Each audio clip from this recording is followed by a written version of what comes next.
cumpleaños número 58 venimos a festejar a 50 kilómetros de la capital de Paraguay, en la ciudad de Piranhú. ¿Sabes cómo? Haciendo nosotras comidas tradicionales por tu cumpleaños y así festejando tu vida. Aprendí que todo lo que tengo vale más que nada, que lo que me faltaba estaba en tu mirada, que después de ti ya no existe nada.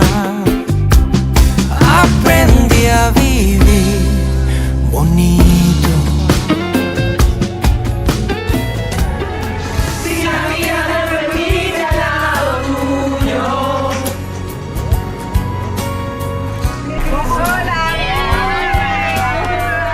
Si la vida la perdiera en un instante,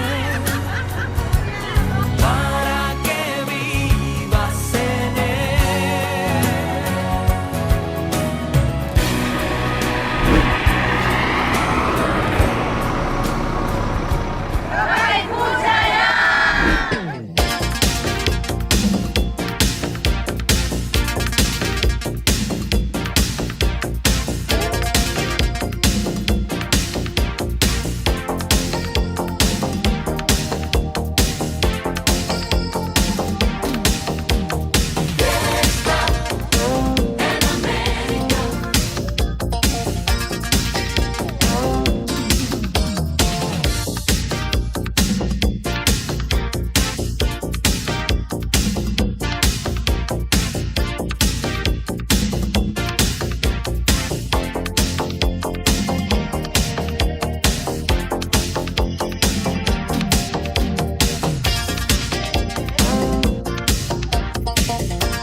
Festejando tu cumple, mi bello boricua.